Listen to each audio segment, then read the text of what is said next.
राजकीय चिकित्सा महाविद्यालय पूर्णिया है।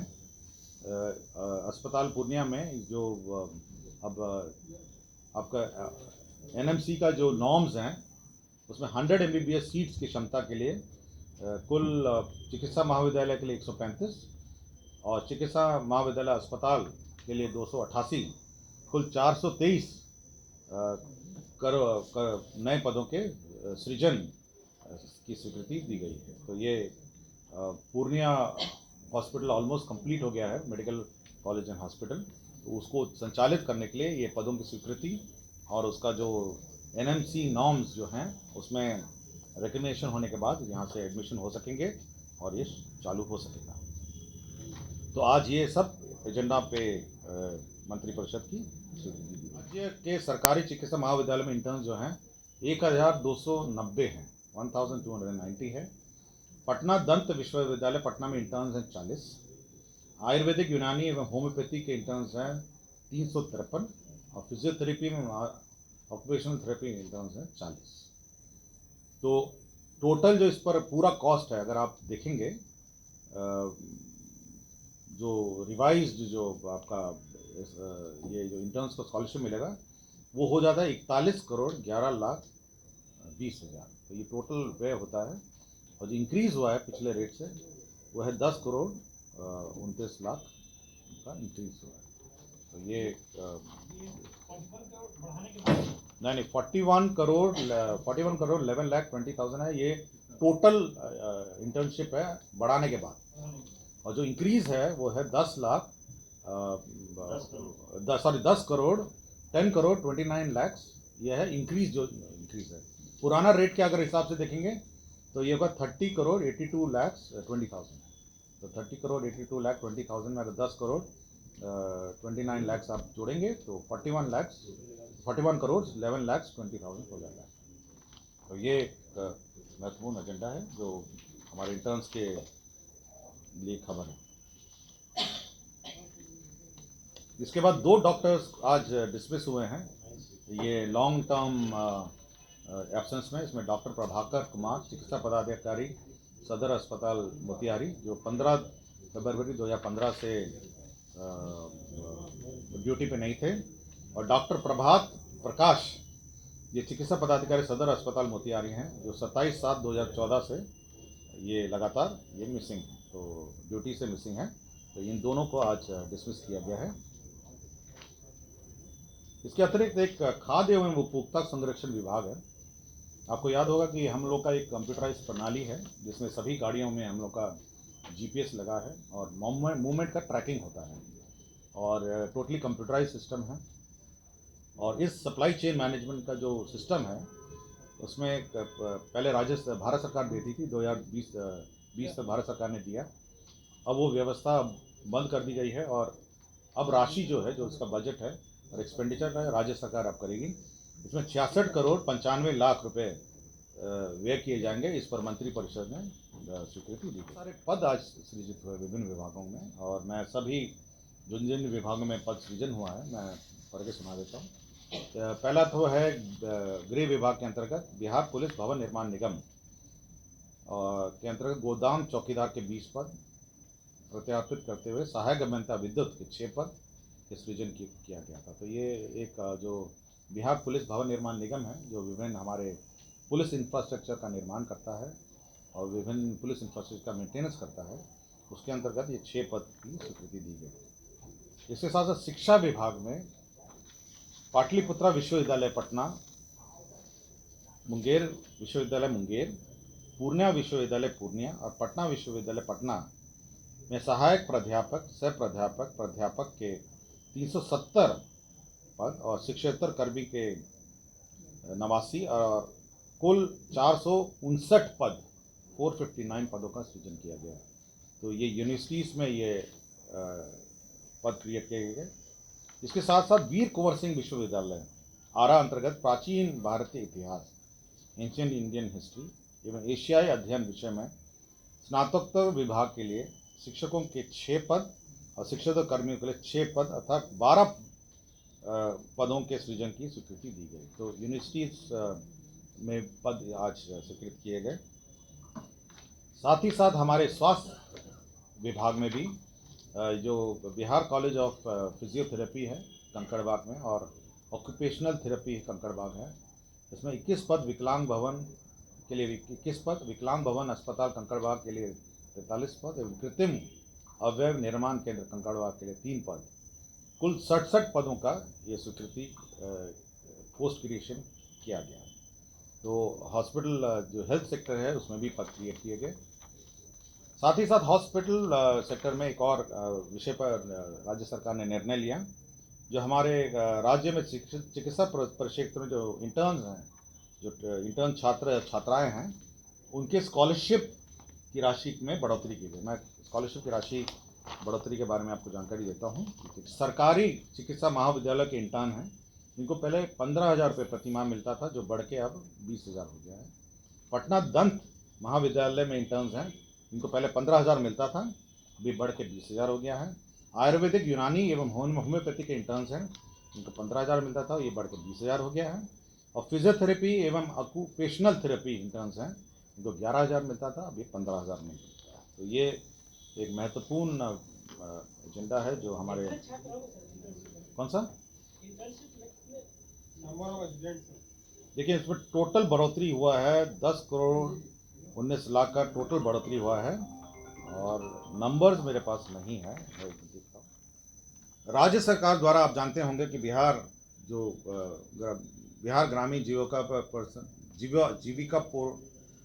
पार्जन प्रोत्साहन समिति के माध्यम से 2006-07 में जीविका योजना राज्य में चलाई गई थी, और उसके बाद NRM के अंतर्गत आजीविका मिशन शुरू की गई थी 2011-12 में। इसका नामकरण फिर कालांतर में दीनदयाल अंत्योदय योजना राष्ट्रीय ग्रामीण आजीविका मिशन के रूप में किया गया था। आज मंत्रिपरिषद ने 2022-23 से लेकर 2025-26 तक का जो कार्य योजना है, जो राशि है 60-40 है, 60% भारत सरकार की राशि है और 40% राज्य सरकार की राशि है। तो 15,326 करोड़ 68 लाख की योजना स्वीकृत की गई है। मैं जस्ट कंपोनेंट आपको बता देता हूँ, इसमें क्या क्या कंपोनेंट्स हैं इस योजना के अंतर्गत, बता देता हूँ क्या क्या है। इसमें केंद्रांश के रूप में 9,196 करोड़ की राशि प्राप्त होगी, और राज्य सरकार द्वारा 6,130 करोड़ की राशि इसमें लगाई जाएगी। तो 60-40 का रेशो है। और इसमें institutional building and capacity building cost है, इंस्टीट्यूशनल बिल्डिंग, जिसमें 2,744 करोड़ की राशि लगेगी। कम्युनिटी इन्वेस्टमेंट सपोर्ट कॉस्ट है, जिसमें 10,559 करोड़ की राशि लगेगी। इनोवेशन एंड पार्टनरशिप सपोर्ट है, जिसमें 210 करोड़ लगेगा।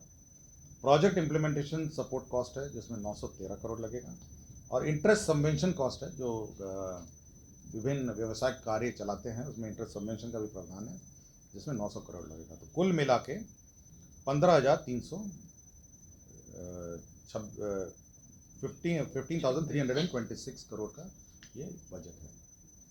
तो बड़ी योजना है जो 2022-23 से लेकर 2025-26 तक इसका कार्यान्वयन किया। निर्माण में 2 बड़ी योजना की स्वीकृति दी गई। वामपंथी उग्रवादी प्रभावित क्षेत्र में जो रोड कनेक्टिविटी का left wing extension affected area का जो प्रोजेक्ट है, उसका बैच 1 22-23 के लिए 242 करोड़ 68,19,000 की स्वीकृति दी गई। इसके अंतर्गत 28 पथों का निर्माण होगा और 13 पुल का निर्माण होगा। तो ये जो एक्सट्रीमिस्ट एरिया हैं और left wing extremist affected areas हैं, उसके रोड और ब्रिजेस निर्माण के लिए राशि की स्वीकृति दी गई। एक दूसरी योजना है जो सेंट्रल सड़क अवसंरचना निधि, जो CRIF फंड है, उसके अंतर्गत 8 जिलों में 11 पथों कुल 120.18 किलोमीटर की योजना स्वीकृति की गई। साथ ही साथ मजबूतीकरण कार्य और एक हाई लेवल RCC ब्रिज की भी स्वीकृति दी गई। इस योजना के अंतर्गत 1,097 करोड़ 50 लाख 90 हज़ार की राशि व्यय होगी। तो ये 2 योजना है पथ निर्माण की जो स्वीकृति दी गई। पशु एवं मत्स्य संसाधन विभाग के अंतर्गत मुख्यमंत्री तालाब मत्स्य विकास योजना की स्वीकृति दी गई। 97,97,45,000।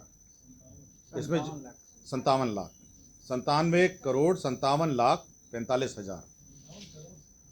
57,97,45,000। 57,97,45,000। इस योजना के अंतर्गत जो हमारे विभिन्न तालाब हैं उसका सुदृढ़ीकरण, जो हमारे फिंगरलिंग्स हैं उसके उत्पादन के लिए सब्सिडीज़ हैं, और हैचरीज़ के लिए सब्सिडीज़ हैं। जो बेसिक जो फिशरीज़ इंफ्रास्ट्रक्चर है, मैं उसके कंपोनेंट पढ़ देता हूँ। उसमें तालाब मत्स्य हेतु उन्नत इनपुट है, तो तालाब के इनपुट के लिए 6,000 रुपये प्रति हेक्टेयर की दर से दिया जाएगा। उन्नत मत्स्य बीज उत्पादन, मतलब जो बीज मछली का जो बीज है उसके उत्पादन के लिए भी राशि दी जा रही है। ट्यूबवेल तथा पंप सेट, इसके अंतर्गत 2026 लाभुकों को लाभित होगा। तालाब मत्स्य हेतु यांत्रिक एरिएटर, जो एरिएटर हैं विभिन्न तालाबों में ताकि ऑक्सीजन लेवल तालाबों को मेंटेन किया जाए, वो इस योजना के अंतर्गत कवर होगा। और मत्स्य बीज हैचरी का जीर्णोद्धार एवं जो हैचरीज हैं जो आज के दिन में उनका भी सुदृढ़ीकरण होगा। तो ये आज मंत्रिपरिषद ने 19 एजेंडाओं पर निर्णय हुए। आज मंत्रिपरिषद ने 2 मामलों में बिहार आकस्मिकता निधि से अग्रिम की स्वीकृति दी। पहला मामला जो अभी मानसून सूखे और अल्पवृष्टि की स्थिति है और सुखाड़ है, उसमें आपको याद होगा कि कुछ दिन पहले 29,95,00,000 के BCF जो आकस्मिकता निधि से एडवांस की स्वीकृति दी गई थी, आज अतिरिक्त 60 करोड़ इसी मद के लिए आकस्मिकता निधि से स्वीकृति दी गई। तो ये एक महत्वपूर्ण एजेंडा है जो इस पर आज स्वीकृति दी गई। इसके साथ साथ हमारे जो मद्य निषेध उत्पाद विभाग के द्वारा अभियान चलाए जा रहे हैं, उस अभियान के संचालन के लिए 25 करोड़ की राशि बिहार राज्य आकस्मिकता निधि से स्वीकृति दी गई।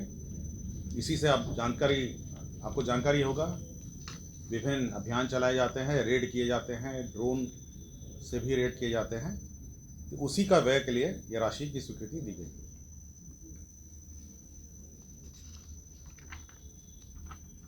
विकास एवं आवास विभाग भागलपुर के अंतर्गत स्मार्ट सिटी के अंतर्गत 1309 करोड़ की योजना स्वीकृत थी। अब उसको रिवाइज करके 980 करोड़ की योजना मंत्रिपरिषद ने स्वीकृति दी। इसमें कुछ कंपोनेंट थे जो PPP कंपोनेंट थे और अन्य प्राइवेट सेक्टर पार्टनर्स थे, उसको हटा दिए गए हैं, और जो मूल जो योजना पूर्व में स्वीकृत थी उसी के आलोक में यह स्वीकृति दी गई। Bihar state power transmission company limited के अंतर्गत ग्रिड सब स्टेशन में जो ABT मीटर्स हैं, अवेलेबिलिटी बेस्ड टैरिफ है, जो ABT मीटर्स हैं जो हर ग्रेड पे लगते हैं, उसके लगाने की स्वीकृति दी गई। उसमें 72 करोड़ 50 लाख की राशि व्यय होगी। यह मंत्रिपरिषद ने इसकी स्वीकृति दी।